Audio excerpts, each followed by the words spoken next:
अच्छा अंजलि, यह बताओ, जैसे हम कहीं भी देखते हैं या निबंध उबंध लिखा होता है तो प्रस्तावना शब्द पहले लिखा होता है, तो प्रस्तावना से क्या तात्पर्य होता है? देखिए, यहाँ आप ये पूछना चाहते हो कि मतलब प्रस्तावना शब्द की मतलब प्रस्तावना से तात्पर्य क्या है। अगर कोई भी चीज़ हम मतलब निबंध उबंध देखते पढ़ते हो तो उसमें सबसे पहले प्रस्तावना शब्द का इस्तेमाल होता है, और खासकर तो हमारे भारतीय संविधान में प्रस्तावना शब्द का उल्लेख किया गया है, राइट।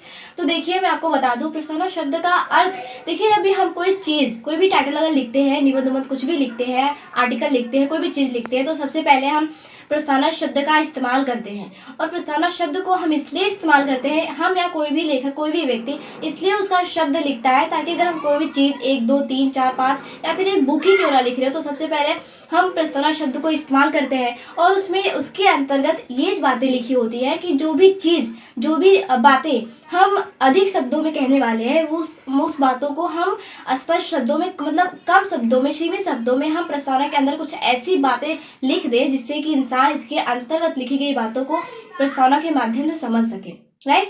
देखिए, जिस प्रकार से प्रातः काल से दिन का अनुमान लगाया जा सकता है, उसी प्रकार से प्रस्तावना से हम उसके अंतर्गत जो भी चीज़ें लिखना चाहते हैं या फिर लेखक कहना चाहता है, हमें उसका ज्ञात हो जाता है प्रस्तावना शब्द से। तो हम प्रस्तावना शब्द को इसीलिए इस्तेमाल, हम क्या कोई भी व्यक्ति इसीलिए इस्तेमाल करते हैं कि अगर राइटर उसके अंतर्गत, मतलब उस बुक के अंतर्गत कोई भी चीज़ें अगर अधिक शब्दों में कहना चाहता है, तो सबसे पहले उसकी रूपरेखा वो सीमित शब्दों में प्रस्तावना के अंतर्गत अंकित कर देता है।